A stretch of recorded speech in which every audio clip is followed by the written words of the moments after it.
A routine trip to the ER takes a nasty turn when Anthony's mosquito bite develops a heartbeat and an appetite.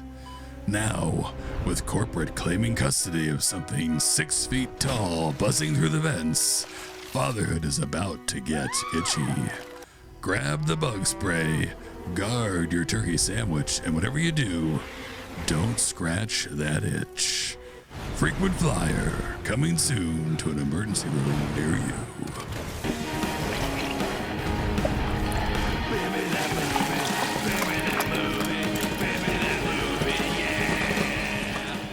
Welcome back to Beer Me That Movie, where we take a beer, turn it into a movie, and occasionally impregnate an elderly man with a mosquito. Occasionally? We have standards. Not medical standards. Absolutely not. So tonight's beer is Frequent Flyer, brewed by Bannerman Brewing and checked in by Anthony. Thank you, Anthony. Unfortunately, your check-in has resulted in several injuries, one hospital lockdown, and a 6-foot mosquito demanding a turkey sandwich. Legally, those are all considered tasting notes. And this is a big one because Frequent Flyer is the final feature film selected by your votes from our last Fast Five. You listened, you voted, and time after time, you forced us to turn a perfectly innocent beer into something expensive, unfilmable, and deeply upsetting. Which is exactly why we want to thank everyone who voted, watched, listened, commented, shared with your friends, and encouraged this behavior. You are the reason we kept doing these. And you're also the reason Anthony is about to give birth to an insect in an emergency room. Mostly that second thing. This isn't quite the end, though. We have one more feature film ready to pull from the vault at beermethatmovie.com. That's right. One last dusty bottle from the cellar. And maybe one bonus episode after that. Maybe, meaning we'll do it. As long as nothing inside us begins to develop a second heartbeat. So for the final fan-selected feature film, grab some bug spray, check your insurance coverage, and please stop scratching. Thanks for watching. This is Frequent Flyer. This is the last time we're going to ask you to go vote at beermethatmovie.com in the vault. Because our next and last feature film will be pulled from the vault. So currently, Powder Jones is making a huge comeback. We love to see this from some of our oldest fans, and it's looking like our final film will be the origin story of a cocaine delivery man on the slopes of South Vermont. I mean, if this is what the fans want, I'm totally okay with it because this is kind of also what I want. Ooh. And to make it even easier, we're going to give everyone an extra week to get your votes in. Don't wait. You can vote every day, but they do count, and we're giving some extra time. That's right. Choose carefully. Nobody wants their last movie to be their worst. Bob Clark.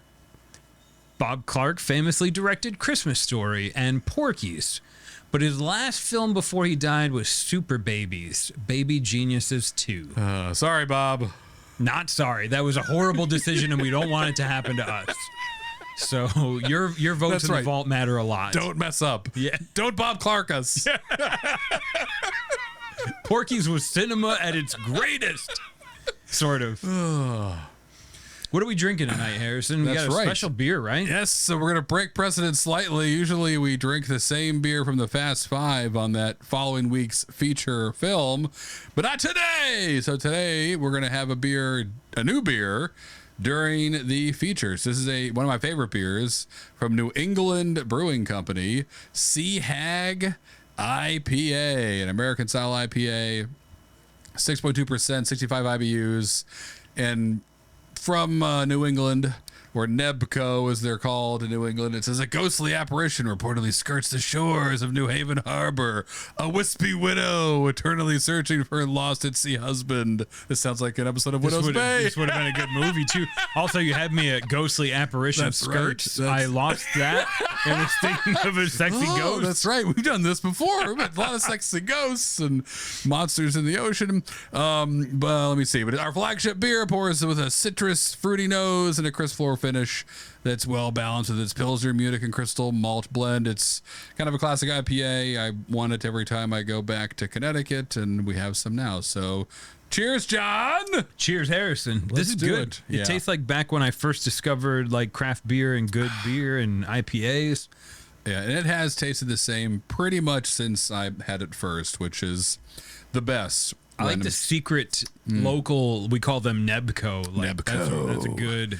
Nebco. If you're ever in Connecticut, look for some Nebco That's and right. they'll think you're a local. Grab some fuzzy baby ducks or... Oh, They make fuzzy baby ducks as well. And what used to be called Gandhi Bot, but we can't say that anymore, so now it's G-Bot. Yeah. Gandhi's estate is as Sue happy as Bucky's. That's right. Yeah, that's right. Yeah, you got to be careful. So anyway, not us tonight, though. We're going to enjoy some Sea Hag. And now, get to Frequent Flyer.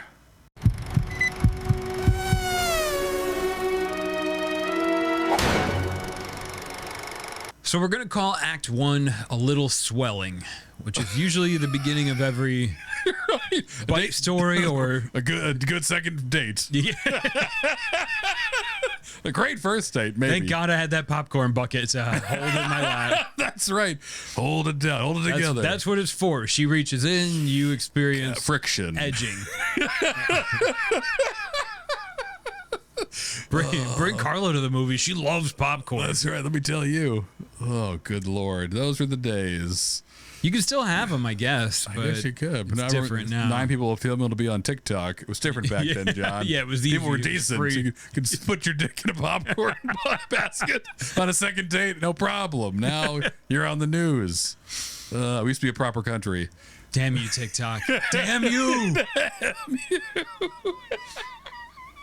So this movie centers around a frequent flyer at an ER who shows up all the time, mostly due to American healthcare and loneliness. Right. I love that. But a lot of the time, frequent flyers are like they need drugs or they need drugs. I like that ours is not that, as far as we know. I'm picturing him an older, widowed man. Okay. Probably hobbies, reads, but like lonely, right? Maybe Absolutely. they never had kids. Yeah. But there's also room, because this is like sort of a monster flick, Harrison. Oh, yeah. There's room for us to tap into the Beer Me That Movie universe. So, As always. because you're the quick thinker and I'm the setup guy, I want to hand this opening to you and say, let's open up with like a little nod to something from our past. It could be a sexy nun. We could work her into this, but Yeah, we could. And remember, she's always in the background somewhere. So let us know where you saw her in this episode if we don't call her out explicitly. She's out there in some cornfield, the back of some bus. that's exactly where you want her to be. Under the ocean. Next to you at a movie theater. That's right. When you're Helping dissing you a with your popcorn box popcorn. with no date. Too much butter. Not Is enough someone butter. sitting here? I love popcorn. Oh my God, sexy nun showed up. It's happening. It's happening. Oh, everyone throw your phones away. Let me enjoy this. Okay, so anyway, she's out there. But for this movie to start, I think it will be fun to sprinkle in some of this Beer Me That Movie universe that we've all spent a lot of time building. And we can be a little subtle with it, though. So I think like the opening of this movie is almost like a montage, a couple setup clips. This is how Indiana Jones starts, and a lot of other great movies. Right, gets We're you kind from of the 80s too. right. What gets you thinking right away? What are we doing? What's important? Get you paying attention. And so, frequent flyer, it can start in like some kind of generic-y looking government warehouse. Guys in green armor fatigues with clipboards, checking things off, moving boxes around, and the beeping sounds of a backing up forklift and Tactical warehouse. that's right, something like that. And there's a giant pallet with like a bunch of canisters on it that are labeled like NN Project 11, and they're like just off the assembly line, filled with some kind of, you can kind of just see through like a sight glass a little bit of some kind of weird looking soupy goo smoke something for a moment as the pallets moved. I'm familiar with away. NNN around November time. Oh, okay. But what is NN? What is NN, John? I think everyone out there knows. We've come across an NN before, an NN in a different form. In fact, we created NN on this show a couple episodes ago. Are you picturing John Cena in your head right now? I hope everyone is thinking a small okay. chicken John Cena. Okay, now I know where we are. How Got he it. came to be. So that project has evolved, it seems like, into whatever the heck is in these canisters. And maybe it is the same thing, maybe it is something different. We're going to probably find out right now. And like a truck comes, like a late night pickup, and it loads a bunch of pallets of this NN stuff in it. But I'm imagining like one pallet's left over, can't fit in the truck, and the guy's like, I'll be back on the next run. And the soldier's like, well, I ain't waiting. You know, my shift's done. Walks away. And we see this pallet kind of sitting on the loading dock, unsupervised. And then in the early morning hours, another truck comes back. And on the side of this one, I wanted to say farmland chemicals. And Perfect. And it's like a picture of like a happy sun coming up over like a field of chickens corn. and cows. Right, exactly, right. And it looks all happy and dandy. Different truck, though. Right. Different truck than the one that picked up everything, but pulls up for its own kind of pickup, probably for like crop dusting chemicals. And they get out and see this extra pallet. At least that's what they're kind of looking at it as. And one of them just looks at the other and says, you know, I got another extra one on the house today. It's been a while. And they grab this pallet, pop it on their truck. And then we really hit like montage mode where it's like we follow this pallet from like a truck to another warehouse, to a smaller truck, to a smaller warehouse, to a delivery truck. And it drops it off at this quaint little farm. And next to the barn just kind of drops 3 canisters. It says NN Project 11 on it, outside a barn with like a biplane inside. And like that's the first minute and a half, 2 minutes of this frequent flyer is the journey of this Project 11 canister that went somewhere it shouldn't. Then we kind of cut to like nighttime. You hear the propellers. Yes, going, there we go. And then we get in, we see that we're right inside crop duster, which is a term you've used if you've ever went grocery shopping before, but in this case, it's a little rinky plane that flies over farmland and sprays chemicals. Still a biplane, I imagine. It probably isn't anymore, but it is. I think it's made of wood mostly. Runs on diesel. That's right. 1,000-year-old burlap Two-stroke sacks. diesel. Yeah, that's right. Just black smoke flying out of the back next to all the crop dusting chemicals. Just dumping a bucket slowly, and the propellers are spraying it around the field. Into your face and the field. Exactly right. That's why pilots started wearing masks. That's right. This one is this unnamed pilot. It doesn't matter. We see him in his crop duster. The thing that you do see is a mosquito hit the windshield of this plane, which normally in a plane the bugs hit it, but like you don't see it. This one's bigger.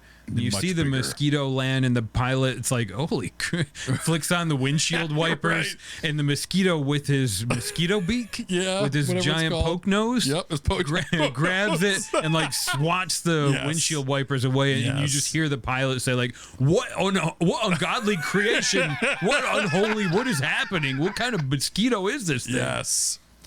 And then cuts away. Maybe he starts to veer towards the tree line, screaming as the nose smashes in a little bit further into the windshield.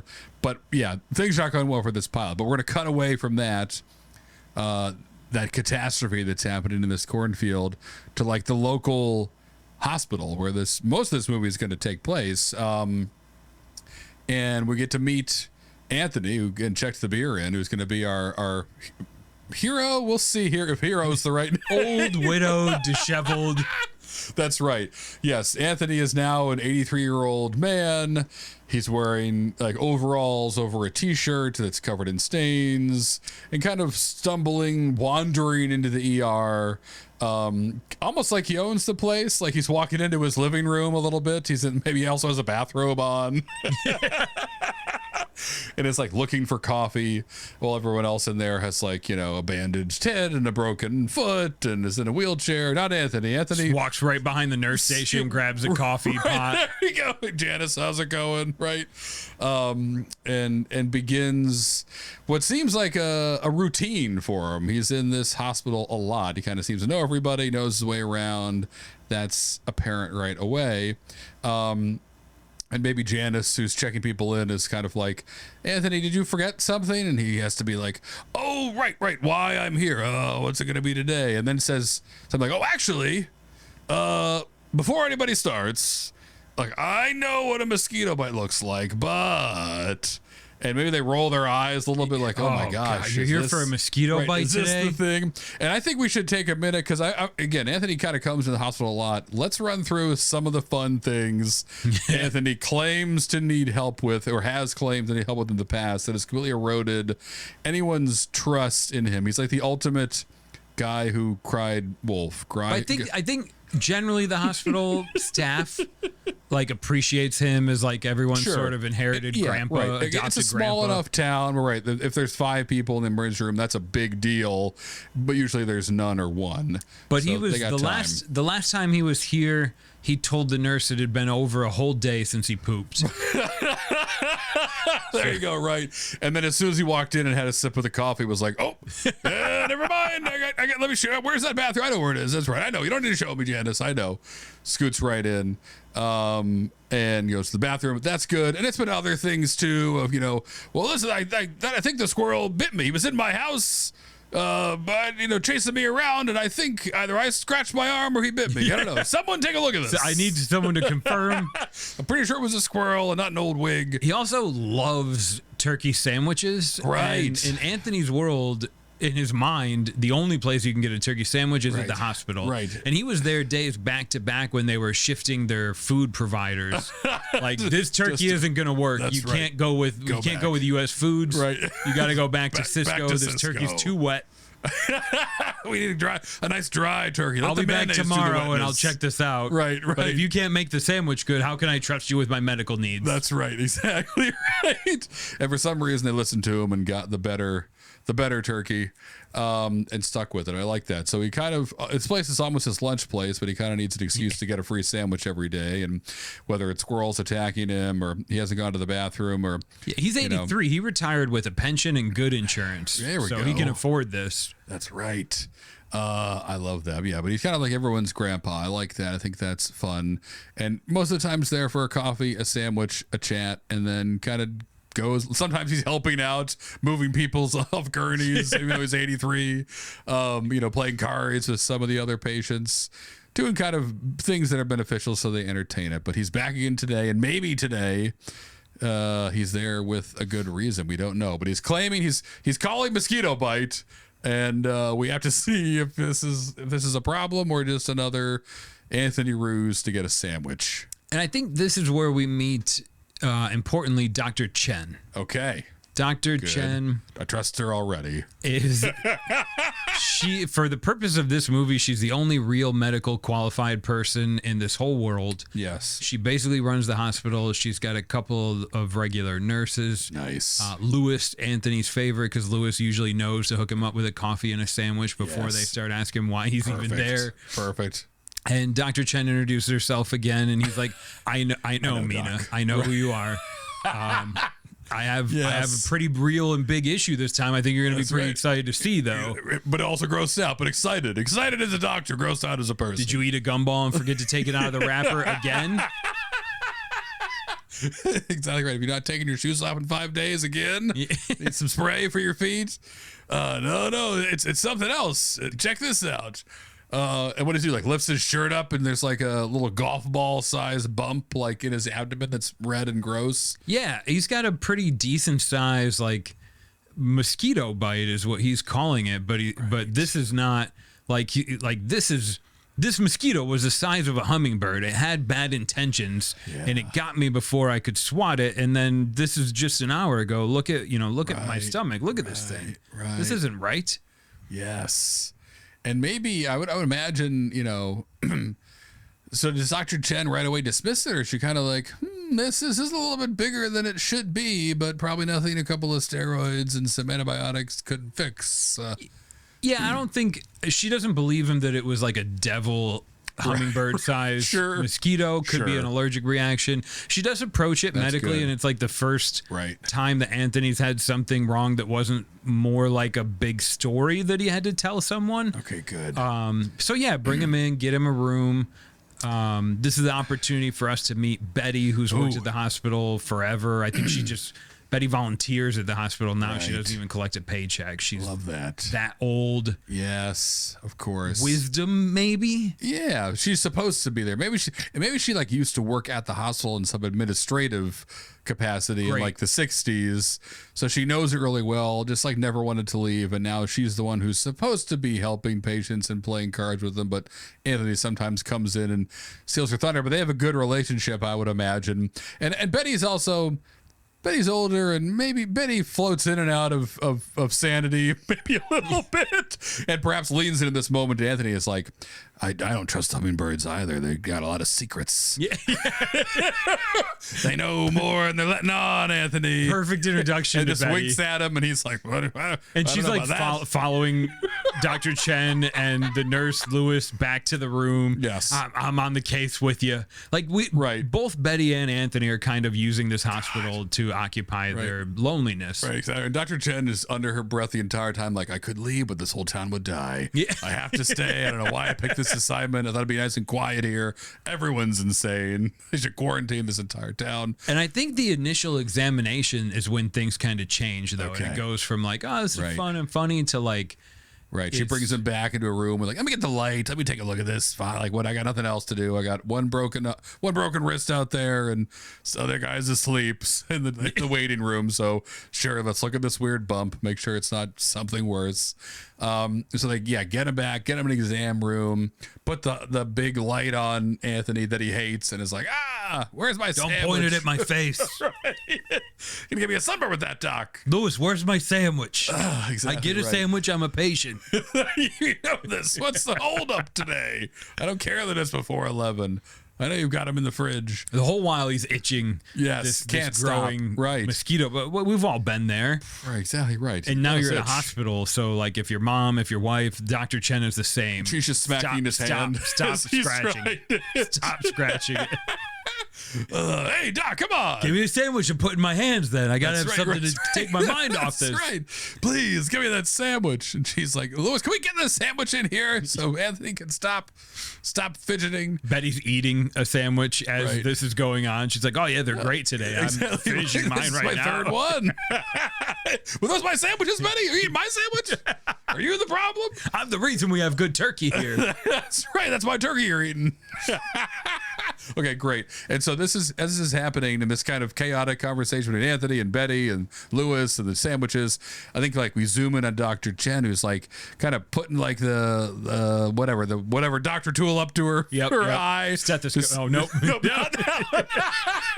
Is that how that works? See a little bit closer, and she kind of has like a pensive look of like, I guess we'll watch this, and pulls out a marker and like, circles the bump, which you do when you've got, a swelling or whatever, and you're not sure if it's getting bigger or smaller. So she does that, and kind of stands up, and maybe that gets everyone's attention, and she's actually doing something to Anthony as opposed to saying like, sure, we'll see you tomorrow. Here's the sandwich, take it and go. She's like, yeah, why don't you just plan to be here for a little while, Anthony? I want to watch this and make sure it's not getting any bigger. I'm sure it's just a bite, but better to be safe than sorry. And then she draws a circle right around it, and then like another circle even bigger, just to give her basically a target, like a oh crap line. If it gets here, we've got some serious problems. And so now it's kind of a bit of a waiting game. He gets which Anthony sandwich. loves. Like I've been wanting to tell Louis about the time I met a pilot in the bar. I finally can finish this story, Louis. That's right. You got to hear this. He was 8 feet tall. I swear. I'm not joking. And more teeth than twice as much teeth as any man. That's why he's a pilot. That's right. To be so tall. They're so tall and their smiles are so big. Chin like a gorilla. What does that mean? As this is happening, Betty's drawing blood work and filling the vials and eating her sandwich. Popping the bag. Right. She's just busying about with no medical training. I've worked here for 63 years. I know what I'm doing. That's right. Just muscle memory at this point. You've never done it. Well, other people's muscle memory. It's just me. Just me doing me. Don't worry about it. I'm fine. Oh, Dr. Chen would stop me if I was doing it wrong. okay, let me put your catheter in. I don't think we need that, Betty. I don't think it's not catheter time. All right. All right. You know what I mean? You want to get it in before it's too late. That's right. Better do it while you're awake than asleep. Trust me, it's a hell of a thing to wake up to. I hate changing these pee pads on the bed. All right, cool. So they're having a fun back and forth. But again, like Anthony's like itching a little bit. They give him maybe some medicine that should stop that, some antihistamine. Yeah. It works for a little bit, but then doesn't. And what, like an hour goes by, 20 minutes? Like what? I'd say okay.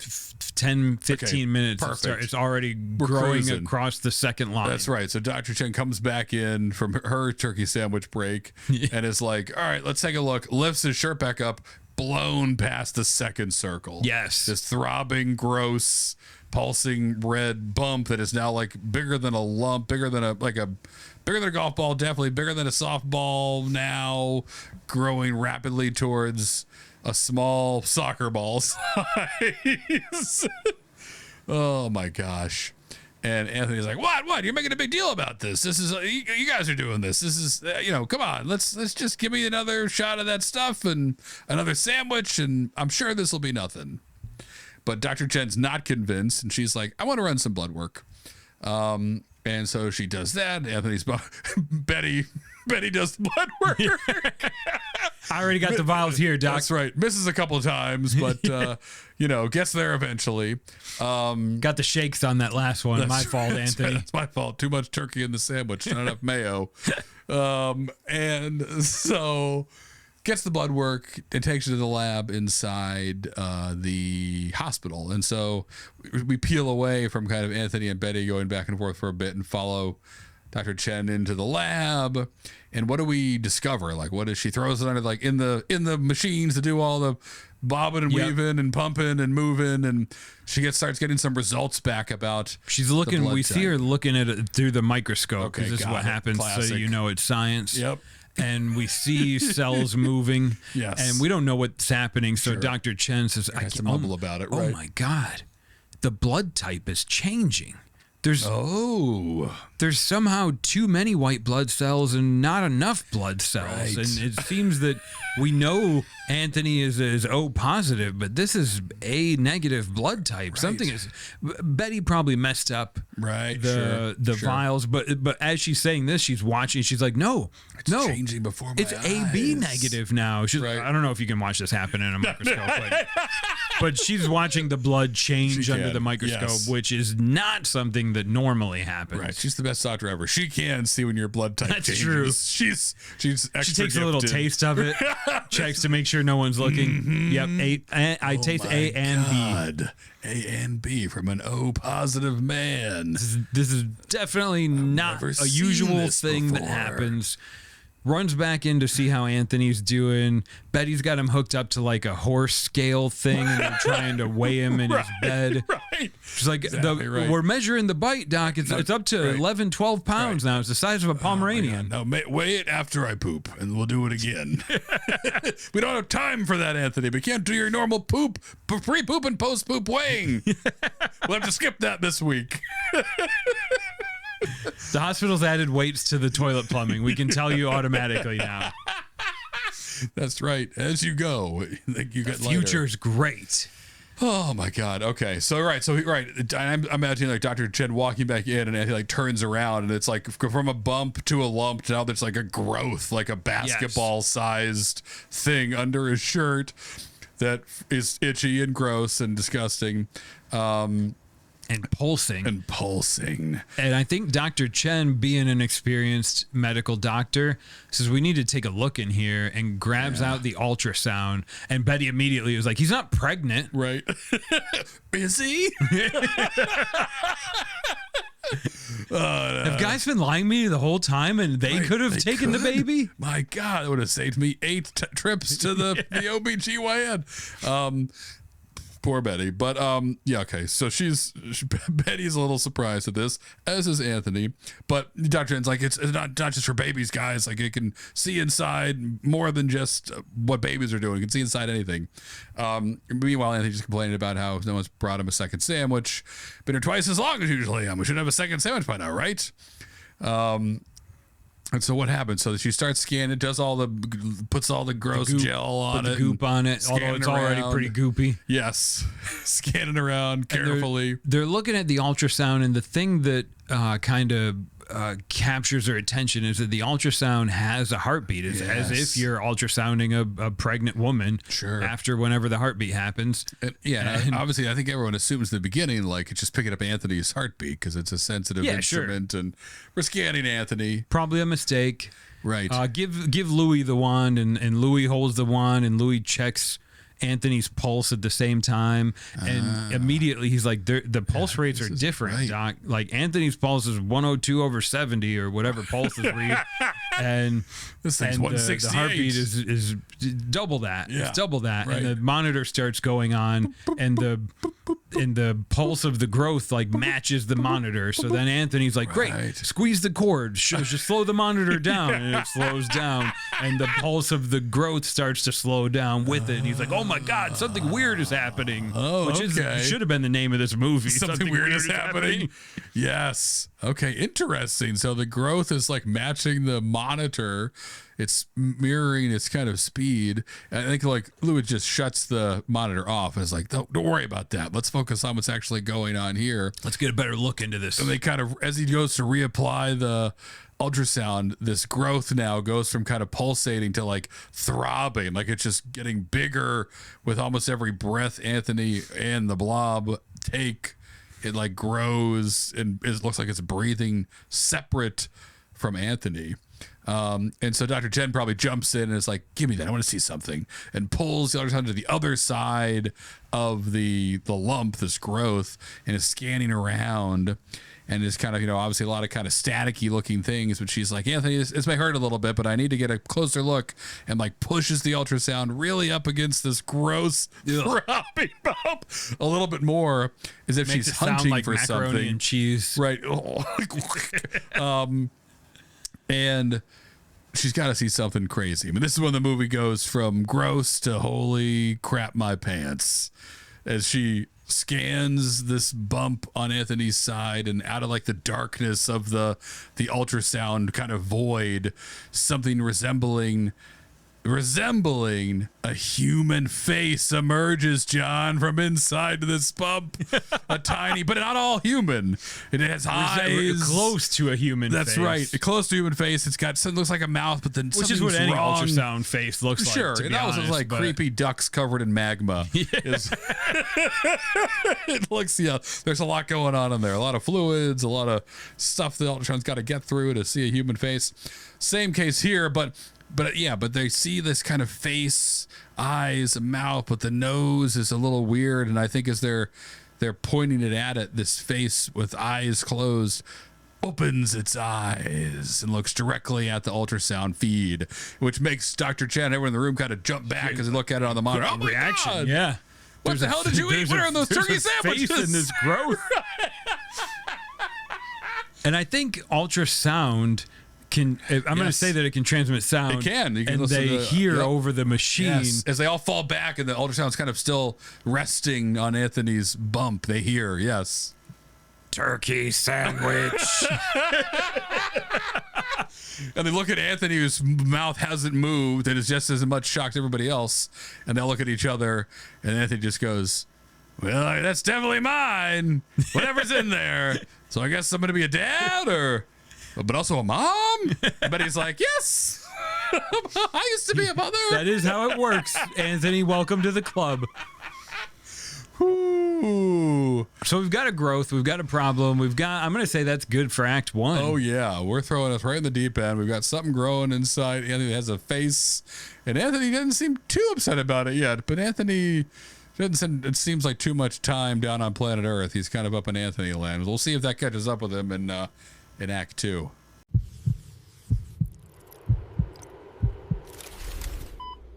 So Act 2, we're going to kind of stick right where we are here in this ER room. What should happen next? I tell you what, the first thing that should happen is Anthony's sandwich finally arrives at the beginning of Act 2. He finally gets his MacGuffin, the thing he's been craving. Good. And the sandwich comes into the room, and Louis got the sandwich, and he sets it down on the plate. But I think something happens like before he can reach the sandwich. Okay. Before he can get what he really wants, something has to happen that takes everyone's attention or knocks Anthony off the bed, or maybe the growth is just getting so big that Louis sets the sandwich down on a tray. Okay. And then Dr. Chen's like, we need to get a second bed in here to support this growth. It's nearly the size of Anthony. Right. So as Anthony's reaching for the sandwich, she pushes the tray aside and wheels in another bed right next to Anthony and breaks his old man heart. Oh my God. Yes. Yeah, so the sandwich has to wait as he's rolled onto his side, and now this growth that's even bigger. Forget basketball. We're like watermelon or small human territory now, the size of this growth. And they flip Anthony on his side. Now he can kind of barely move because of how big this thing is. So they're laying next to each other in 2 beds, 2 cots. And which means that second bed needs a patient number. Yeah, exactly right. Needs its own vital nurse, signs. Needs a chart. Exactly right. The second bed needs care just like Anthony does. Exactly and probably gets better care than Anthony does. As he's laying there, unable to move now with a sandwich just out of reach, he's like, if I could just get a bit of the crust, that'll be enough. Because this thing's massive. This must weigh 100 plus pounds. He can't move at all unless someone moves him. So he's kind of held down by this growth who's getting tons of attention now, way more than Anthony is, and he's kind of been almost shuttled, almost like an unwelcome visitor to the back, as the bump is like lots of nurses, people are taking pictures, more vital signs, kind of bust into action mode, almost leap over the fact that this man might be pregnant to I think there's a baby or something in there. We got to take care of this little thing, whatever it is. They call in, a nurse rolls in with an iPad on a stick. Got it. And it's a specialist from the big city nearby. What are the birth doctors called? Oh, and a OBGYN. Okay. What's that? A labor lady. The big city's premier labor lady on the phone. And she brings him, the nurse brings him in thinking this could help with the situation. Labor lady immediately focuses on the cot with the growth. Oh yeah. And starts addressing it right, exactly right. How far along is she? No, this is an 86-year-old man, used to be an exterminator, comes in all the time for coffee and sandwiches, but now we think he might be pregnant. That's the growth you're talking to. Oh, nice of you to visit your relative here in the hospital, old man. But let me question the patient before I get to you, okay? And then he's like, what the hell? He's still trying to reach for the sandwich. Who is this lady? Get out of here. You don't know what's best for me.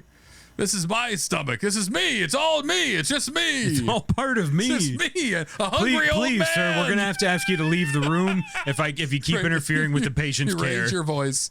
That's right. I don't think you're insured, are you? This is a ward of the state here. We need to take extra care. Ward of the nothing. This is me. Me. It's all me. It's all my body. Probably It's just my gas because I'm hungry. Let me take my back pills because I can't eat my sandwich. Can your iPad knock my sandwich closer to me? Then I'll be quiet, I promise. Yes. Dr. Chen, being the amazing medicinal practicer that she is, medicinal is a word. It is now. She takes a fluid sample from the growth now. She saw the blood change. Dr. Chen is chasing this like a real medical professional, not a turkey chaser. Right, not a turkey chaser, a blood chaser. And I think she just at this point, she could probably just scoop it up into a fluid, a little doctor. Oh yeah, it should cup, be just right, kind of gross and covered in some kind of fluid, a protective fluid that's coming from somewhere. And also maybe just grab some more of Anthony's blood real quick, scoots away. Because she's got some hypotheses in medicinal language. That's right. That's these are all technical science terms, guys. Don't just trust us. And scoots back down to the lab because she's got a couple of hunches. Yeah, she wants to hunches about the bunch that's on Anthony's stomach, and does some tests, kind of just off the top of her skull right here, top of her dome. Like, what can I do? All right, let me see if I take some of this fluid and I mix it with Anthony's blood that was changing. What happens there? And maybe under the microscope again, more science. Do we see like some broken down red blood cells? And then the fluid hit those red blood cells, the fluid from the growth, and immediately like repair them. They join back together and they like brighten up in color and start floating about, not sticking like they were before, all crushed and destroyed. This whole movie's She's a cartoon. Like, my God. Now that I mention it. Right. Right. It feels like a cartoon. It's claymation. And you're watching the blood cells, and you know just by watching that they're getting healthy. And she says, like, my God, they're acting like stem cells. This is unbelievable. Nice. It's an entire stem cell growth. And maybe that's like a quick hypothesis she has of like, maybe it's not, it was something was wrong with the ultrasound machine, but clearly this is some out of control tumor that for some reason is full of stem cells. Fascinating. And then so she starts to maybe run with that, but at the same time we see as the audience like maybe a mosquito kind of on its last fly in, a normal mosquito fly into the lab kind of on its last legs because they don't live very long even if you don't smash them, and it like floats towards the petri dish where all this science is happening and like just happens to die right in the petri dish and breathes his last little mosquito breath. And we watch as as the fluid like almost senses its presence and like slithers on over to it, and the mosquito just kind of with a second later pops back up and flies as fast as any mosquito's ever flown out of the room. So we're seeing right through the window, exactly right through the glass. Ting, just makes a small little crack in it, which causes Dr. Chen to turn around. But maybe she like misses that entire thing. We see it as the audience, but we now know. We see it as the audience on a security camera. Perfect. Watching the lab where Dr. Chen is focused on the blood. Yes. And now we see the security guard who's calling up corporate insurance broker agent, corporate hospital man. Exactly right. Calvin Bream. And he's like, Mr. Bream, there's something here you got to see, Mr. Bream. This could be big. Oh my God. Calvin Bream. Calvin Bream. You know what he looks like already. Oh, Smug little bitch. He's only 5'1". Double-breasted jacket, 5'1". That's amazing. Slicked back hair, fake teeth, fake eyebrows, fake chin, butt implant. Didn't get the leg implant yet, but he wants it. He tries not to talk about it. Still got the little like whatever, the little gauze nurse foot booties on his shoes, but otherwise he's wearing like pinstripe 90s Mafia Don double-breasted suit. Exactly right. And you can smell him. He just smells like preferred stock cologne. And so he comes strutting into the hospital almost moments later, and you see right away, not only we know he looks like a D-bag from Cena, but also like you see all the staff kind of like, oh my God, Mr. Bream, look busy. And he's flanked by like lawyers and a PR person, a photographer for some reason that's like not sure what he's supposed to take pictures of him. The hospital. And he's like, not the hospital. You're my photographer. Not the folks that work here. No pictures of them or the sickies in only the other room. And be low so I look tall. Stay low. His photographer is 4'1". That's right. You can't take a single picture of someone next to me. Just me, and if I'm on a chair standing, maybe someone else, but not the chair. We went over this in the car. If I see a chair or someone above me, you're dead. I mean, you're fired. You're fired. I'm gonna fire you and then I'm gonna kill you. You know who my dad is, which he says too much all the time. So he comes storming in like a stinky cologne parade, and but he's got a plan. He's got $1 million smile, but a brain full of a bunch of baloney, and he's about to lay some of it on Anthony. And I think his opening gambit is like trying to use whatever charm he thinks he has. Anthony, congratulations on your contribution to medicine. But Anthony's still reaching because is that contribution get me this freaking sandwich? Can you feed this to me, Mr. Bream? I can't move here. I got something going on. I think this bug bite's getting a little out of control, but I'm hungry. I'm an old man. You don't be dying on your watch. I'm in this hospital 5 times a week, and you never give me anything. I was going to say, where's my room? I was promised a room at this point. Shouldn't I have a room in here? And Calvin's trying to like dodge and weave this, but maybe just kind of breaks down into like almost lawyer speak of like, well, Anthony, you're always welcome here. Great Plains Hospital Care Network. We're always welcoming to all who need care and can pay. Have money. Oh, so I can't say that last part, can I, Bob? All right, so who need care. With insurance, we can say that, right? Yeah, we can say that, right? But I'm very curious why you're here today, Anthony. It seems like you've got something pretty significant going on here inside our hospital, where new discoveries are imminent domain ours immediately.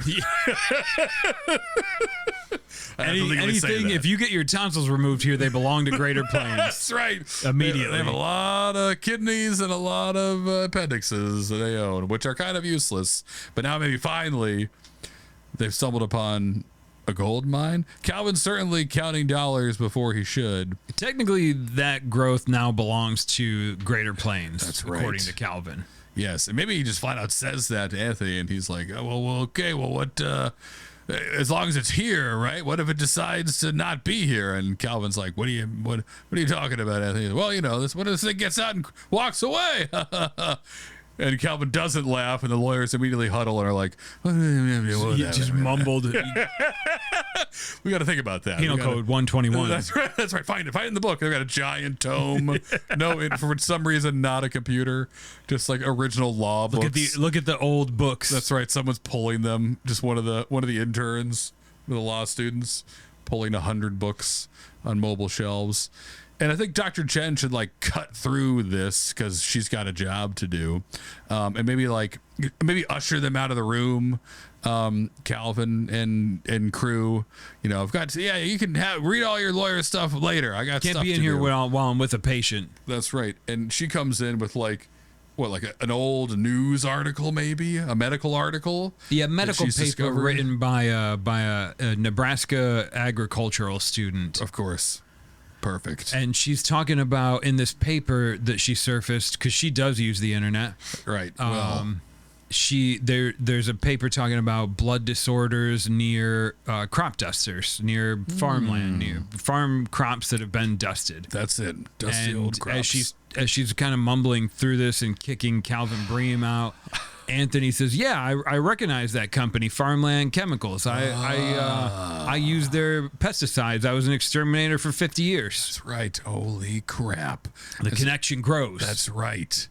And then Dr. Chen quickly looks up like, well, what are they doing now? Farmland Chemicals. And then it pops up like ownership group owned by the Bream family and Greater Plains Health Systems. Dun, dun, dun. And Dr. Chen's like, oh my God, it can't be. And then he's like, what? I can't see anything. As he's chewing finally a sandwich. Nope. What is it? Still hasn't got the sandwich yet. Still just out of reach. I got it. He's distracted for a moment then by the news of Farmland Chemicals and the connection perhaps to Greater Plains Health Systems where he is. And Dr. Chen maybe kind of says that, goes, my gosh, it couldn't be.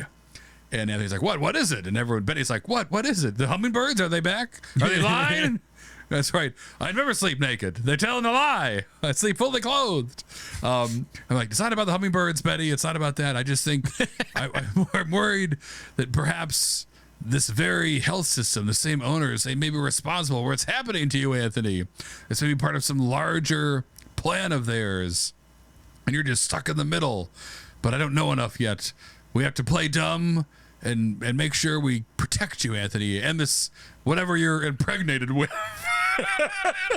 And he's like, I'm not impregnated. I'm not pregnant. I can't be. I'm not pregnant at all. Forgetting completely that there was a face in the ultrasound just one act before this. Right. I think this is a good time for the bite to take the main stage again. And as Dr. Chen's explaining that maybe it was the hospital that caused this to happen. Right, it starts to like rumble now. This growth, it's probably like 4 feet wide. Almost the size of Calvin Bream himself. Right, that's right. It's getting almost Bream size. We need to prepare for surgery, Anthony. We need to prepare for emergency surgery. For Betty.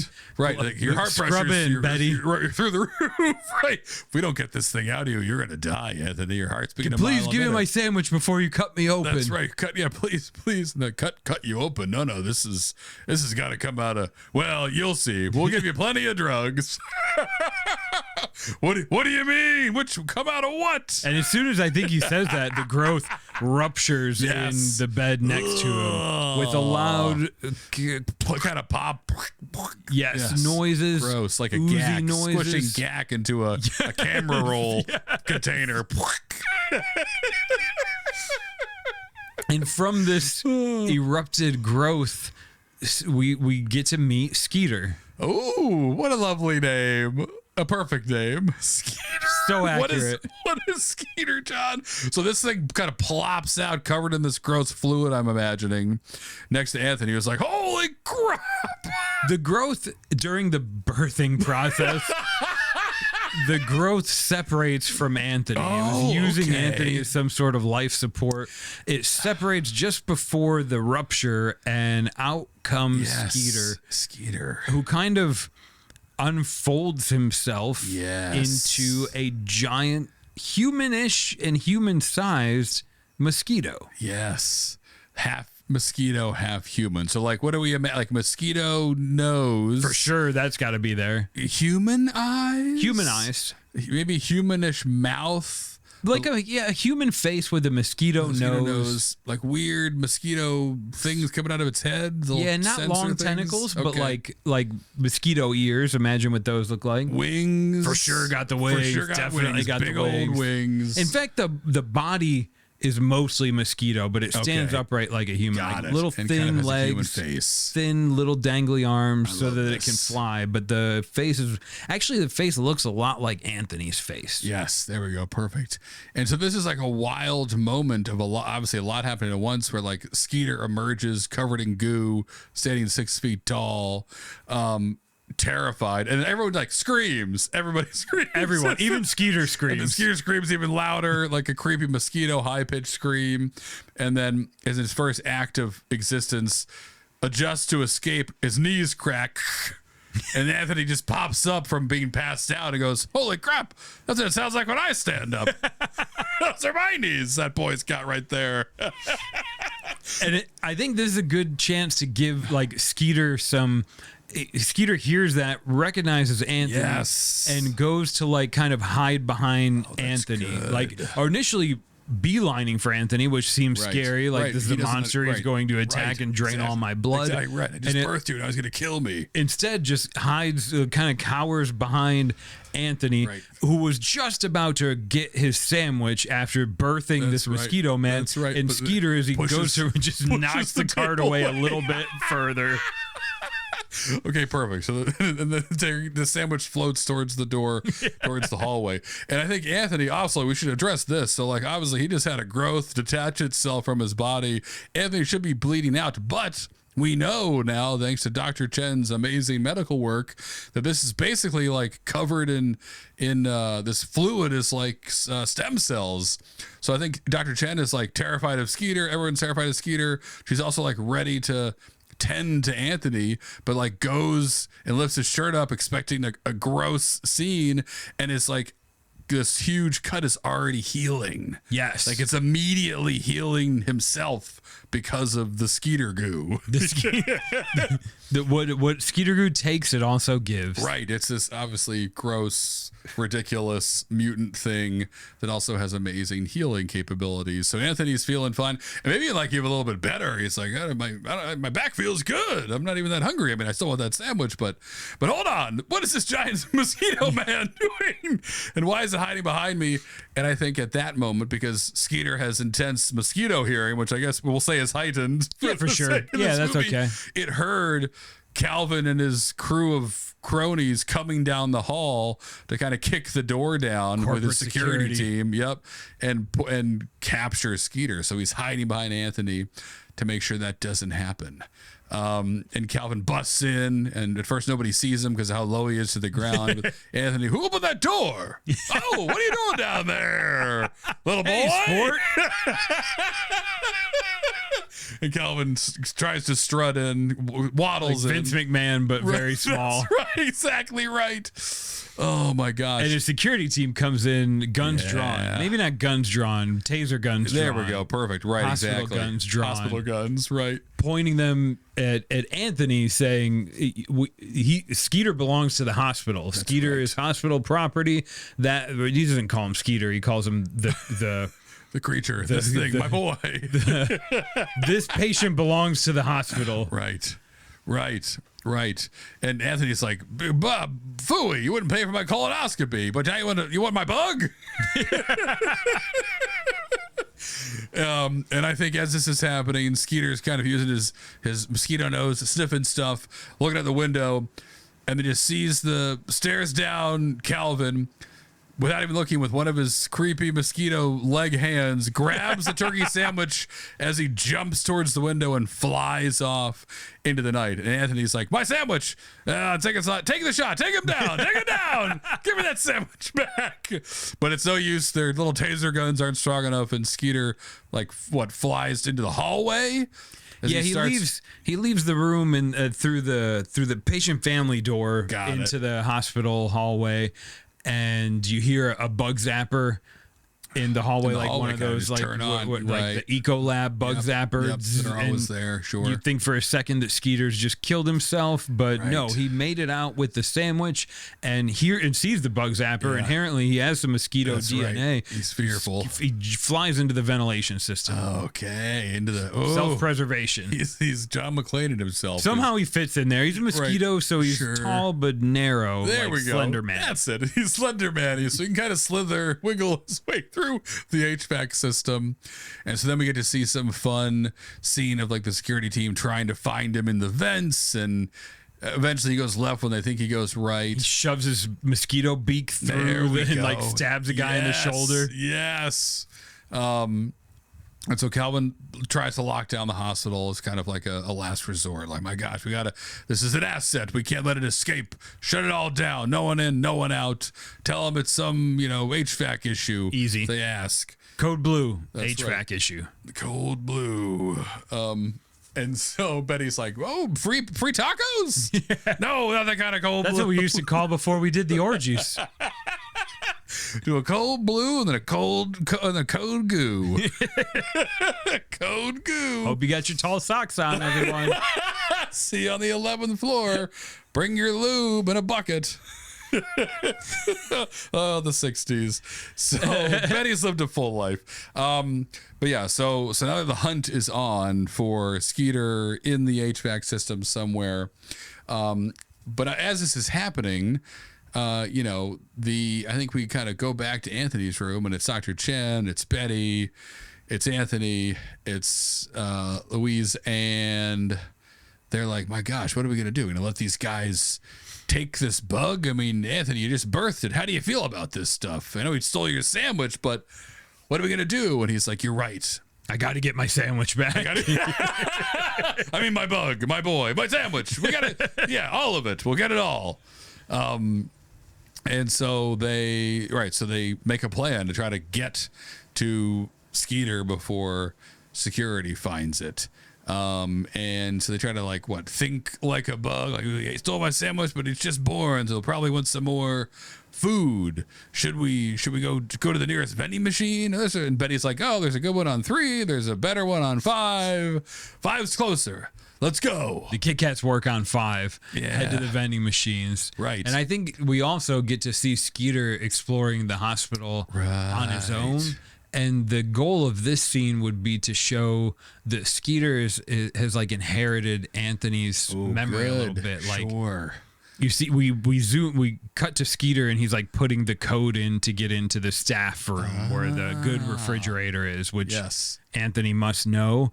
And he's there all the time. it sees on the staff wall like an old Christmas card from Anthony back when his wife was alive, and it stops to look at that picture, and you see like a tear drop from his mosquito-human eye looking at Anthony's long dead wife now. Oh my gosh, that's amazing. So he's sharing kind of a lot of Anthony's memories, which is exactly what it needs. Trapped in a hospital, no one knows it better than Anthony. So yeah, that's Skeeter's true. kind of got, maybe Betty does, but the unsavory parts. Anthony just knows how to get in and out really well, which is what Skeeter needs to know. And maybe like Anthony like almost senses this, or like almost knows, has a feeling of where Skeeter's going to be next. And Yeah, so, there could be some kind of connection. exactly right. And to make it like kind of bigger, to raise the stakes a little bit, I think at the same time as this chaos is happening, the security team and Calvin are trying to find Skeeter. So is Anthony and his friends. Like the town, more people start arriving in the ER more than ever with like similar bites. And so like this, the busiest the ER has ever been. Everyone down there is overwhelmed with new people, even though they tried to like shut down, Calvin did, and lock down the hospital. That didn't work because they didn't have really a protocol for that, because it's a small hospital. People still get sick. That's right. So they keep coming in to meeting attention, and they're able to quickly figure out that a lot of them were near that like same crop dusted field we saw in the beginning of the movie. Fortunately, though, for now, all their bites are much smaller than Anthony's. Why don't they have the reaction you think that Anthony's does? And I think that's just because he's eating so much turkey sandwich. Right, the turkey is making it bigger. I think Dr. Chen like kind of realizes this right away. She's going through with the nurses and like drawing circles and around their bites, and like none of them are moving or growing like Anthony's did. She puts a timer on her watch. It's been 5 minutes, nothing. My God, what could be causing all of this? And then, they see another, Dr. Chen goes to get some water and sees another Christmas card from Anthony even earlier that says like, Anthony's, what's it called? Exterminators. Got a bug? No, we've got a problem to solve. Got a hammer. Asterisk. Hammers are chemicals that we use to kill the bugs. Perfect. But also hammers. Sometimes it's hammers. And so she's like, wait a second. Could Anthony have been the perfect, almost an incubator for this crazy mutation, because he's been surrounded by all these chemicals before? So we'll really make a lovely leap of ridiculous science like they would in a 50s monster movie, and why Anthony's all you have to do is say it confidently. That's right, the perfect vessel for this. But that's basically it, that he's been exposed by this insecticide similar to the one that grew Skeeter his whole life. So there's like some ideal environment inside his biome that just allowed Skeeter to grow there, where other people are like, oh, I'm gonna poop this out or barf it out. And but not Anthony. Anthony was turkey sandwich all the way down, as well as a lot of insecticide just in his body and blood. And that was enough. And I think she when she has this realization, she says, Anthony, because of your extermination career, this has made you the ideal incubator. And Betty's like, oh, yes, I always knew you were such a natural mother. And Anthony's like, okay, no. Let's, I'm not a masturbator. I'm not a mother. But call me incubator. Don't call me a mother, please. I'll be incubator. I am the incubator. I'll incubate all without day. a turkey sandwich right now, Lewis. I'm going to pass out. The first time Anthony's mad. I gave birth today. Right. I'm hungry. Oh, my God. The mosquitoes have bitten more townspeople, and the mosquitoes have to become more of a focus in this movie. Yeah. So we can kind of like cut to what are the mosquitoes doing, or maybe Betty has a theory that she can announce and exposition this, but I want to know, like, I want a little sneak peek, Harrison, into what are the mosquitoes doing? They've been infected with this nugget nectar. Yes, that's right. The gaseous form of nugget nectar, this crazy chemical. The hospital owns it. Maybe it's for blood growth stuff that they want to patent and use Anthony. But like, what are the mosquitoes working on? Well, I think what would be fun, the way we could do this is just like Skeeter has shared some of Anthony's memories. Skeeter has also given Anthony some of his memories or his shared knowledge from like the large mosquito brain that we'll say is controlling this makes sense. all of these mosquitoes. And so Anthony starts getting visions as he's sitting there weak without his turkey sandwich, starts getting flashes of like the greater mosquito plan, and he sees like a flash of like a bunch of mosquitoes swarming, and then he like humans and animals, farm animals, dogs, cats, pigs, cows, the mayor with his wig, you keep biting all these people all over town, but then like kind of as almost as if they're like zombie mosquitoes flying in unison to like the same place every night and like barfing up gross mosquito goo in the same area and then flying back away. He learns that mosquitoes like the first viable hybrid, and the swarm is gathering all the genetic material from people all over the county to build something. And like Anthony's like, as he's doing this, like, oh my head, my eye, I'm seeing something. My God, I can't get me that sandwich. I'm having crazy visions. Getting cramps. I think Jesus is talking to Brain me. cramps. Right? It hurts to think. It hurts to have my eyes open. It hurts to have them closed. But as he's like getting close to like the end of this vision, he sees like what the mosquitoes want, and it's like to construct this gross kind of amorphic amoebus thing that feels like a queen, the queen mosquito with parts of the DNA they've harvested. Exactly right, from all over town. And it's this creepy vision that Anthony gets of this like thing that doesn't look like a mosquito or a man, but like a monster from The Thing, essentially, a flash of it in the night, and then he comes out of the vision of like, my God. Well, on the upside, I guess the mayor is finally contributing something to the town, but on the downside, with his contribution, his blood is going to make some kind of monster, and we need to stop it. And then, so that's what the mosquitoes are working on. I also want to ask, like, what is Calvin's plan for this? Calvin's involved in building this sort of by proxy, infecting the mosquitoes, and right. I think he knows way more than we do. Maybe now knows as much as we do, but he's kind of been aware of what the chemicals can do to different kinds of life forms. And maybe for years he's been hunting, like eventually we'll hit one that'll be able to regenerate life, be able to perfect vessel for endless regenerative blood that'll be worth billions. Super stem cell. Right. It didn't work on cows. We tried it in pigs. A last-ditch effort, we started spraying fields full of mosquitoes with it, and my God, I think it's working. We just know that in the past we've had issues with these things becoming sentient and trying to build a Frankenstein queen, so we got to make sure if that happens, we get it alive, because she's the golden goose. We have to let these mosquitoes do what they're doing. The queen is all that matters. The queen, once it's built and constructed, will be the beast. The source of their gold. That's right, of endless wealth. We'll all bow down before it, and be rich forever. So Calvin has, despite being short in stature, large satanic cult-like dreams that he has convinced his security team are worth dying for. Oh, yeah, okay. Yeah, what do you do for a living? I protect a guy who's trying to let the mosquito queen become gigantic so he can sell its blood. He's really short, but his dad's rich. Right. Oh, you're a stewardess. That's fun. So, I like that. And so now I guess they have to have a plan, right? Corporate does have to have a plan to like track the queen, find the queen. And what we know about corporate is that they care not about the people. So I think what they would do is attach patient monitors to the patients that have new mosquito bites to help track their vitals. Right. And of course, these monitors are basically just Apple AirTags, so they can see where they go. Yeah. The patients are going to be used as bait. The patients think they're enrolling in community research.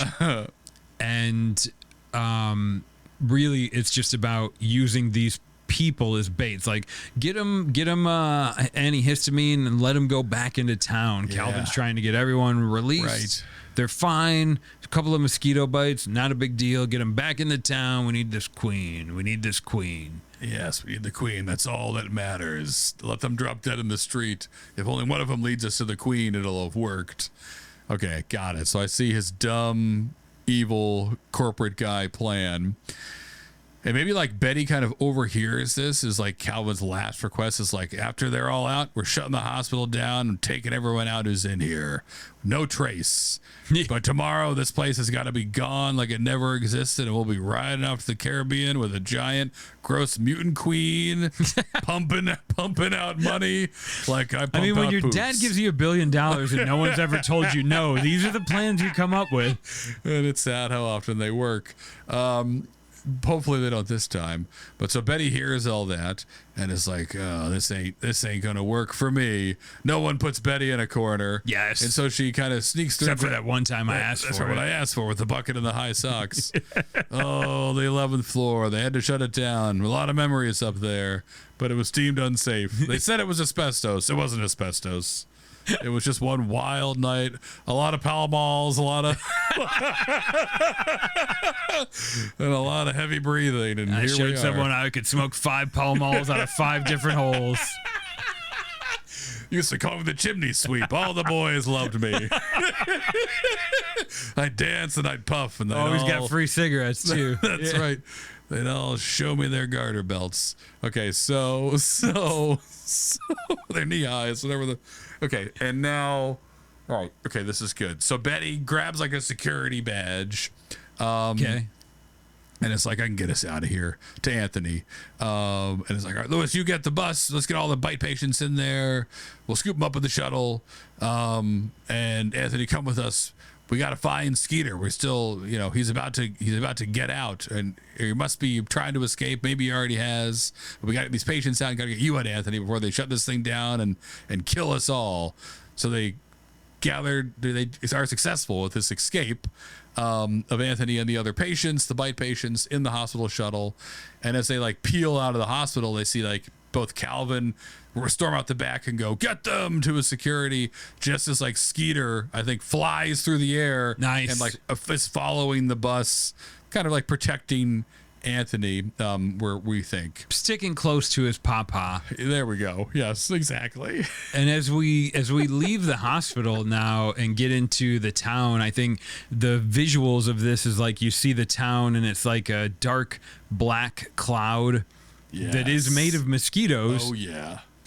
Descend on the town. You see livestock running through the town. Yes. They're broken from Like their Jumanji, right? From their exactly. The street lights dim, but it's only because they're covered in all the mosquitoes. Because of course they head for the light. Yes. People that have the bites in the bus, they're panicking. They hear the swarm buzzing around in their own bodies and their own heartbeat.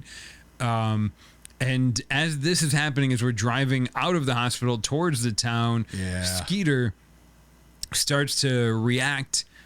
Instead of staying and hovering with the bus, you see him like turn his head a little bit to the right, and then towards the swarm again, and then just fly off into the swarm. Oh my gosh. Yes. And the swarm, I think, starts flying towards like an abandoned municipal airport. Perfect. And this From is the hospital to the airport. That's right. All the fun things in a small town. We're going to see them all. And as it converges on like an old crop dusting hangar, I think we see it's a Made of swarm. wood. Right, made of wood. Tons of holes in wood. Every tornado that's come through the town has tried to take it down but failed, but also almost succeeded. So it's almost just a skeleton of a hangar, but it's still standing up. And inside, we see like an ancient chemical tank that used to belong to the same company that is responsible for creating Greater these. Plains bought them out. That's right, these mosquitoes. And I think to make it even more fun, we'll have a couple of canisters that say NN Project 00 empty, kind of scattered about. So it started with Project 11. This is the original NN project that had something to do with what's going on here. it may be the missing ingredient. And Skeeter's kind of being like told, telepathically by the swarm. Hive mind. Right, exactly right. This hive mind that's somehow infected all of these through the chemicals, I guess. These mosquitoes Between nugget nectar, Right. and human mosquitoes. Right. Yeah, Yeah, like- hive mind's fine. Right, like you have a purpose. Your purpose is to be absorbed into the queen. Like you're the only one around us that can move like a human, can be like them, that's strong enough. You'll be absorbed into the queen. You'll become its nervous system. And that is how the queen will take over the world or whatever. But he's kind of hearing this. Skeeter is in his head, this calling like a siren song. And Anthony's like, my God, my boy, my bug boy, he's being pulled in against his will. It must be against his will. He would never leave me and all the turkey sandwiches we could have together. But also we have to worry about corporate kind of chasing them down, seeing Skeeter, seeing the hangar. And, Anthony's going to have to do something, or at least say something. Maybe that's his only thought, his only plan. It's like, how can I get Skeeter refocused and get him out of here? If he's sitting here just listening to the swarm, he's dead meat. He's a squashed bug. Corporate's going to come in and do whatever they want to him. What do I do? How do I save my boy, my bug boy? I think this is a good place to end Act 2 is like Okay. Anthony finally, like, corporate's there. Corporate's showed up. We're all at the airport. We're at the hangar. Corporate's outside. They've got guns drawn on Skeeter. Okay. Skeeter's getting pulled toward the swarm. Anthony could just shove Skeeter and have corporate Right. like tase him, net him up, and take him away. But this is when Anthony makes the decision to help Skeeter make his own okay. choice. He says, like, Skeeter, no one can decide what you are just because they accidentally made you from nugget nectar and biting an old man. Like, you get to decide what you are. Right. And he kind of like shoves Skeeter out of the way of the taser and makes the decision to try and help his son. Right. Break him free of the swarm mind. And as it happens, Skeeter, to repay his kindness, immediately bites Anthony on the arm and then flies away. As any mosquito would do. He's like, we have a very confusing relationship. My boy, my bug boy.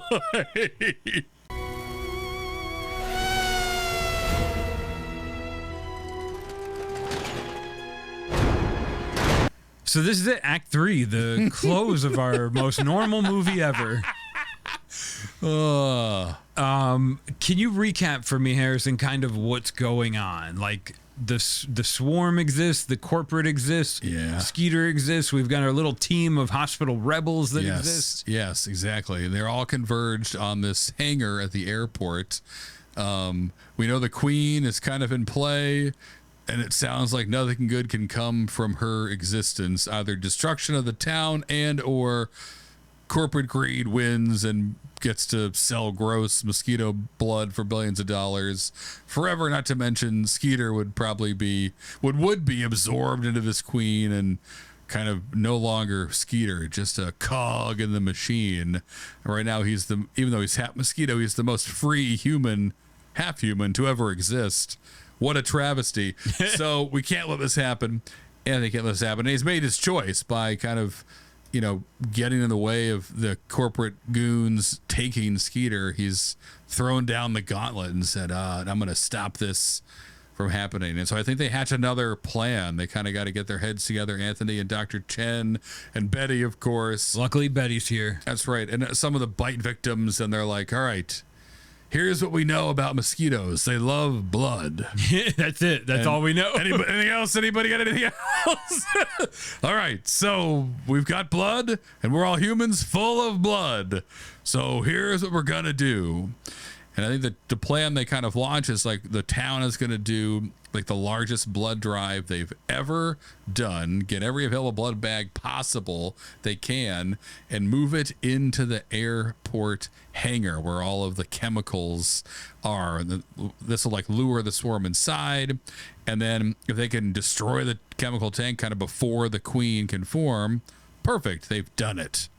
Hospital, of course, wants all the blood they can because they're greedy and horrible. But Betty is like, you ain't getting it. This is our blood. This is our town. I want Betty to have a Mel Gibson moment. Yeah, she's got a bandana on right now. Here she's got right.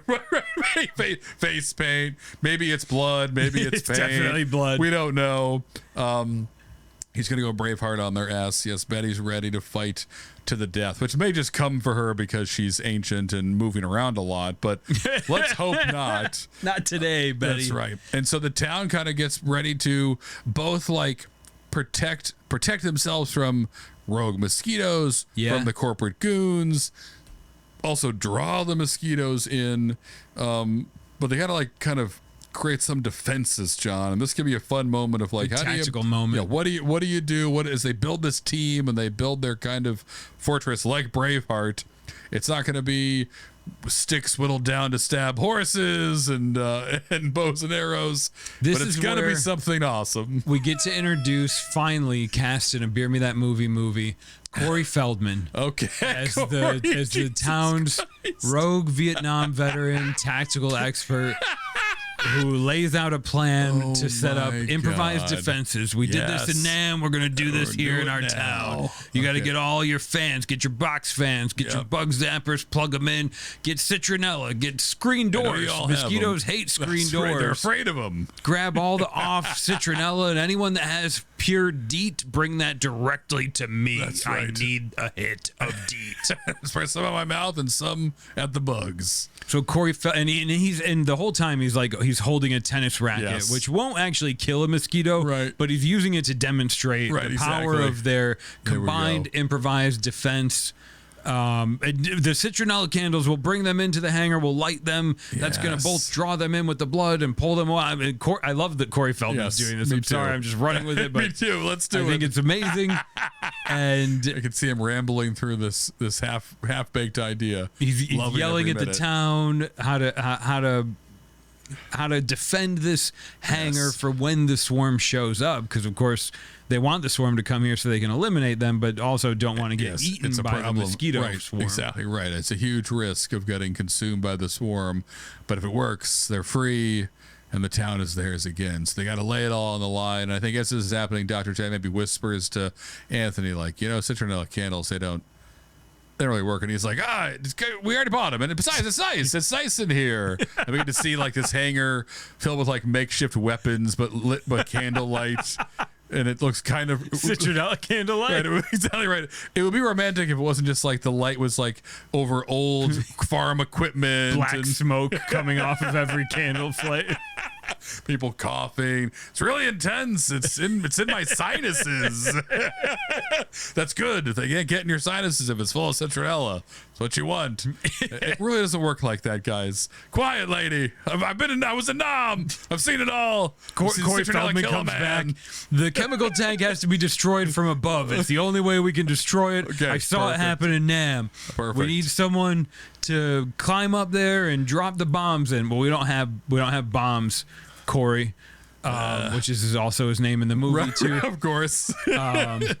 We don't have bombs, and now we have a problem because Corey, our tactical expert, who's totally trustworthy and upfront, has told us that the only way that we can actually succeed in our plan now is if we destroy this tank from above. From above, right. It's too reinforced from the ground. Its only weakness is the tiny little manhole or the little on top. And the movie's called Frequent Flyer, and we've got ER visits. We've got a baby boy that can fly because he's a mosquito. Let's get a third play on this pun, John.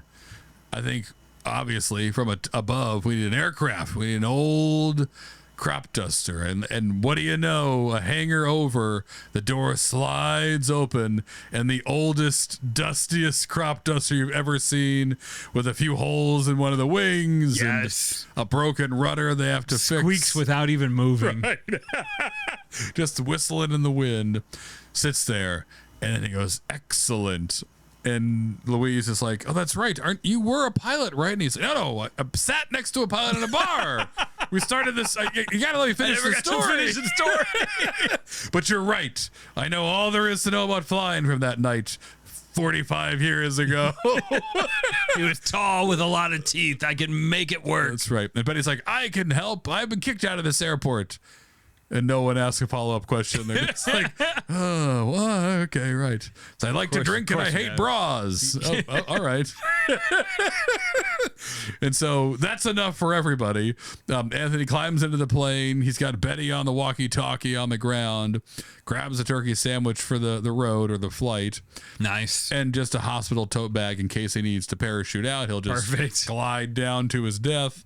And so that part of the plan is in motion. They've got something to get up and potentially blow up this tank, but that's not the only thing they're worried about. They also have corporate, and I think at the same time Calvin's like arrive with a big refrigerator truck, even more armed kind of contractors, and he's like on a loudspeaker, just like, attention, you're all in violation. This is Greater Plains health property now. Anyone who's been bitten, seen a mosquito, hit a mosquito, been hunted by a swarm, within 50 feet of a swarm, you're all technically your property of me. Your property. We own you. Is this thing on? Whoop. And Dr. Jen yells back like, you gonna sue the mosquitoes too? And that gets a laugh from the town, of course, but not Calvin. He just turns to his lawyers and goes, can we do that? Can you someone figure that out? Look it up in your dumb books. And so they begin to kind of like try to disable this booby trap like maze that the town has built around the hangar, around where the chemical tank is. So they've got a little bit of time. The town does before corporate can kind of get in there, thanks to the Corey Feldman proof. Corey Feldman for the first time in his thespian career fails. Oh my gosh. And of course, while this is all happening, they've got a bunch of blood inside this hangar. Like the swarm picks that up like immediately and starts rushing to that part of town. And so now what the heck is going to happen? Well, thanks to the beauty of claymation. Yes, that's right. We are going to get to see the queen ascent formed. Oh my God. We're going to get to see the queen born in this world. The swarm flies in and they start combining and linking up and holding little mosquito feet hands together. Oh my God. And you see human hands start to form next to this chemical tank, and it's held together by the sinew of beef. And you hear the sounds of pigs coming from its mouth. Big dog ears grow up from it. Gigantic square-shaped horse teeth. The mayor's silvery toupee on its head. In there. You see what becomes this giant amalgamation of flesh that is the queen, unstable and furious at everything, just mad that it exists. Born into a world that didn't like want to exist in, right? Yeah. Just like Jabba the Hutt 9000, just disgusting, endless just a wall of gross, like the boobs. Leftovers of an old country buffet meat night, right, just combined into a humanish thing. Spam and scrapple and corned beef, kind of assembled into like a tower-looking thing. Roughly carved to look humanish. Right, humanish. Oh my Lord. And I think here awful. as one, everyone that watches is like, shit, I got to rewind this and see that happen again. That's right. That was nuts. So much combining. I don't know how they did like that. A reverse explosion. Once you stop rewinding it to watch the queen form, you see Skeeter being called from off frame, being pulled towards the queen, because he's supposed to be the queen's nervous system. Right. She's kind of just a blob until Skeeter gets in there and can be the bit of the puppet master. Oh my gosh, you're right, John. And so this is where we're going to see this kind of lovely, almost like a tug of war, where Skeeter gets pulled towards this heap of a queen bubbling in this hangar as Anthony from across the way, I guess in the plane, is like getting ready to take off. Right. Okay, my bug boy, Skeeter or whatever, bug boy. But it ignores him and keeps getting pulled closer and closer. And what is he going to do to finally get, if he can, I think anyone that owns a dog knows what you do. You reach out the window and you jangle that turkey sandwich. Right, that's right. And I think that's enough for Skeeter, where you see his proboscis, the mosquito beak, flick back towards Anthony. Yes. And towards that sandwich. Start moving towards Anthony. Turkey sandwich. Oh, I love it.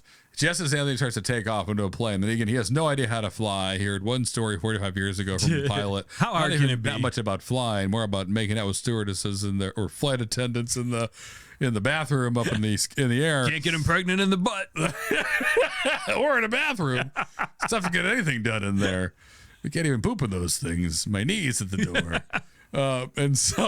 And Betty's just in his ear talking about how the hummingbirds are crazy. And yes, it's just ease up on the stick and light on the throttle, or heavy on the throttle. I learned this from my time as a carny. That's right. So all you do is you pay the boy with more teeth an extra $1, and you stay up in the air a little longer. And he's like, Betty, come on, read the manual at least. My God.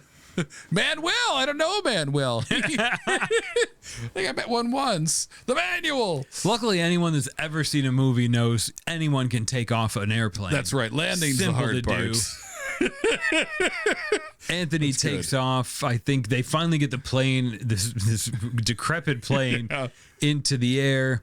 It's a little rough. Maybe he clips the windsock that's flying around the airport. Yep. Loses his landing gear. As he's going skybound, the queen starts emerging from inside the hangar. Bubbling is a descriptor. Right. So the swarm's kind of willing it to move a bit because it doesn't have Skeeter yet, so it can't like take its final form of a walking blob of grotesqueness. But the swarm is strong enough to move this amalgamation a little bit to try to get Skeeter's attention again. And I think like this is when Dr. Jen and Louise are like using the defibrillators to like supercharge giant bug zappers. They kind of made them out of like coat hangers and things tied up to like a car battery and some defibrillators. So they're trying to zap the queen. It's just like trying to growling and trying to swat it away with like an arm made of like cows and pigs. Oh my God. A horse for a hand. That's right. That's good. All while, right. Betty's just driving donuts around the hospital shuttle, yelling at the queen, doing what she can to just distract it. Yeah, of course. Exactly. Right. Any real queen would have bigger tits. That's right. You could have picked anything. You got squirrel tits. Yep. Calvin from corporate, Calvin Bream. Get a blood sample. He's trying to get a sample from the queen. That's right. And I think the swarm of mosquitoes just grab onto him and take him away into the air. Right. So he's like, all right, listen up, you. Take this down, press boy, as he floats away. The photographer's like, Greater Plains Health contributed to the rapid advancing success of medical technology. That's right. The first test is going according to plan. Everything's going great. Stocks are up. Interest is high. So he starts floating away. The swarm is hopefully going to take care of him. We'll see. And once again, the queen now is kind of like commanding, using its mental strength, Skeeter to come back and be absorbed into it. And once again, Skeeter, as it's kind of he was floating towards Anthony's plane to grab that sandwich, turns right around, and now the demand, the calling from the queen is almost too strong and pulls Skeeter beyond Anthony's reach for now. And Skeeter begins to merge with this queen. So it looks like all hope is going to be lost here, John. I think this would inspire Anthony to really dad up. Yes. And anyone that's ever picked a whole car up off of their child that's right. knows what that feeling Call is. Me mommy. Give me the strength. Anthony turns the plane and flies directly toward the queen, absorbing Anthony. He yells at Skeeter like, you don't belong to anyone. You're my son. You've got my eyes. You've got my knees. You can have half of my sandwich. But the rest is up to you. Big deal. Big deal. Not something Anthony's ever said to anyone before. That's and he was married for 48 years. That's right. And never shared his sandwich. That's what kept the marriage going. You got to have boundaries. And that was a big deal. And I think Skeeter kind of senses that. That's how strong that message is coming from Anthony. And once again, it breaks that spell just long enough for Skeeter to shake his proboscis and shake his sanity back into his mind and shake the queen's spell away.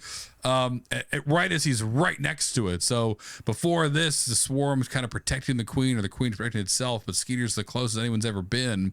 And so I think this gross kind of viscous shell now, I mean, it's gotten harder as the queen's getting bigger.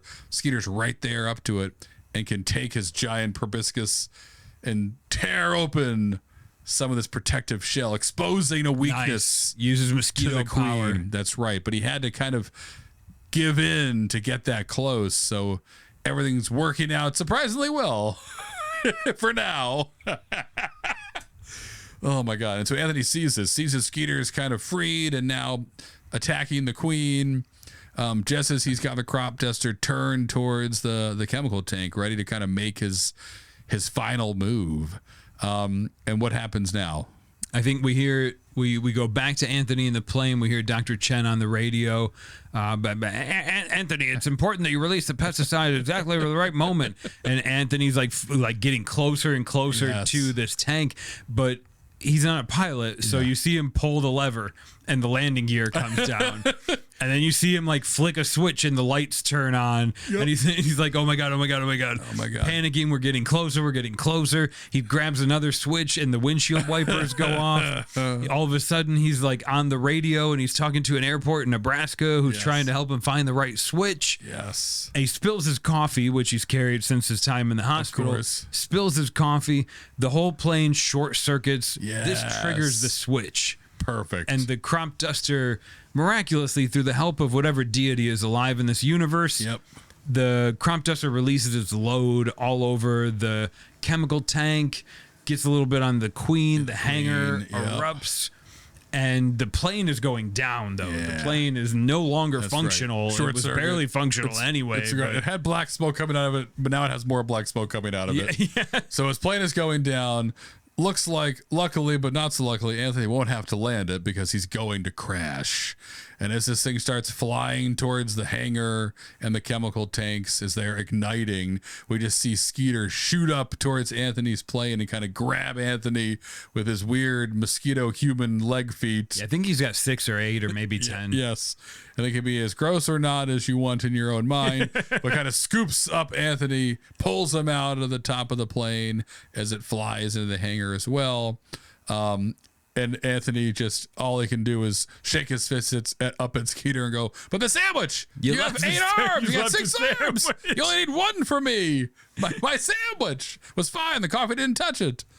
And the sandwich goes down with the plane in flames as the queen melts next to this hangar that is emitting tons of dangerous chemicals into the air. But, the town's used to it.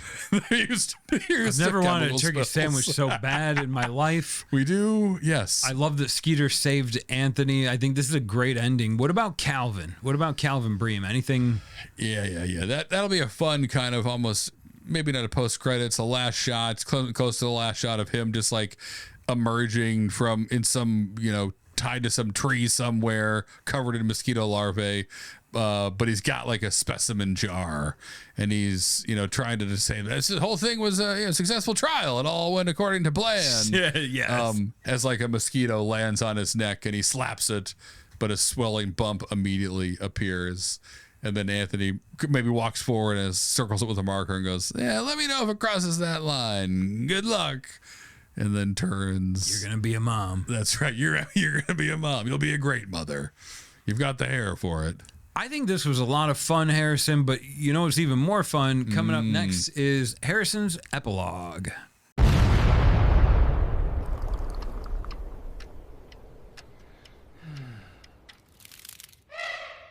So where do we go, Harrison? Do we jump to Nugget Nectar? Is this a prequel? Do we jump to years later when Skeeter is hosting Skeeter Kids? And tell me where we go. I'll stop making things up. What happens to Junior Skeeters? What happens to the staff, the people we fell in love with during this film? Yeah, I think it'll be a nice final scene or an epilogue where the town's kind of returned to normal. Like the hospital survives, they rebuild. Great Plains, of course, is going to blame the entire disaster on like an unauthorized weather balloon incident or something. Calvin's promoted, but sent to a new market. So Calvin's alive for now, probably pregnant with a tiny mosquito, but he's can't gone. mess up. He just fails up. Right. And I think Dr. Chen is like celebrated. Finally, this small town doctor who's been dealing with, old people losing their minds and not feeling very fulfilled had this amazing adventure. And now through it, did a lot of research that like gets her notoriety. She always protects Skeeter's kind of identity and the location of everything so that he can live his half human, half mosquito life in peace. But she gets a lot of accolades. I mean, my gosh, there's probably like a whole ward now at this point inside the hospital for patients impregnated by insects. So Louise will run that. Yes, he will. Yes, he will. Right. Exactly. And, Betty's there in the background, just kind of making sure everybody has a nice cup of lemonade. And if they need some blood drawn, she can handle it. True. Giving people name tags. That's right. What about Anthony and Skeeter? Do you got anything for... how that works out? This is it. I mean, we started out the movie. Anthony was this lonely guy looking for connection in a community and some friends, and was having an okay time finding it, but it wasn't what he really wanted. Skeeter was the thing he's always missed, his bug boy. And so Anthony and Skeeter, they live together. For some reason, Skeeter sleeps upside down in Anthony's garage. He's not a bat, he's a mosquito. No one knows how mosquitoes sleep. Exactly right. Anthony tries to teach Skeeter how to use a fly swatter, but Skeeter's like, this is a hate crime. This is completely inappropriate. And he doesn't really go to the ER, Anthony, anymore. Not just for company anyway. He's old though. He falls down a lot, so he still sees them, on occasion. Yeah, exactly right. But legitimate injuries. Yeah, exactly right. Not just for falling down, but also he's got a son with a giant pointy sword nose. So there's a lot of when there's a miscommunication in the house. Oftentimes it's Anthony that ends up with a lancing injury that he has to go get taken care of. And I think for kind of like the final shot, it can be Anthony walking into the emergency room again, just like at the beginning. Everybody looks at the clock. Louise makes the coffee. Dr. Chen's like, oh, what happened this time? He's poke you in the arm, poke you in the butt. You guys got to stop playing tackle football in the yard. You're 85 years old. And your son's got a sword on his face. And Anthony's like, no. Dad, stop getting so excited, everybody. Now, look, before I go any further, I know this isn't from a mosquito. And then he pulls up his pant leg, and around his ankle are these two large red rings. And everybody stares at each other, stares at Anthony, and he goes, tick bite. Perfect. And then it cuts to black. Oh, God, it also reminds me of my favorite cartoon as a young boy, The Tick. Yes, indeed. That might have been who bit Anthony, or maybe what comes out of Anthony next is the tick. How the tick's origin story. Shit, why didn't we do this? We were so close. Maybe we did. We just did. You're right. We called him Skeeter instead. It was a pre-tick. Oh, that's right. That's instead of Flicker and Flower, that's the Klingon or the bandwagon. It'll be about the tick. But this was a wild one, John. Maybe our wackiest one, a pregnant man filled with a tick boy or a mosquito boy that ends up reuniting and saving a town and melting a gross Frankenstein bug queen. It had it all. It had all the things you look for. I'm glad we did the Frankenstein human amalgamation bug God. queen. That was a lot of fun. I don't have any notes. No. I don't think...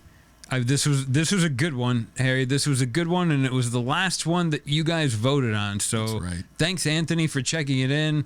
Thanks to you Canadian brewers for making this beer. That's right. Because who would have thought a pregnant man with I don't even know what the life lesson is. If you're lonely, try to get pregnant instead of go to the hospital. That's right. Children solve everything. That's what it is. Don't know what to do? Have a child. No, don't do that. That's not the message. The message is usually we cover it next week, but next week's going to be different. Next week, or next episode, I should say, will be from the vault. So as a final reminder, go to BMTM.movie.com, vote in the vault. Powder Jones is in the lead. We may talk about Freaking Flyer for a couple of minutes at the start of that episode, but then we're going to jump right into whatever you guys pick as the final Beer Me That Movie episode. So we're looking forward to it. But tonight was fun, John. It was good to think about gross bug births inside an old man. As fun as this, we made it as fun as possible. When isn't it a good time to do that? Thanks for listening, everyone. Until next time, peace. Punch and give me your turkey sandwich. That's a good lunch.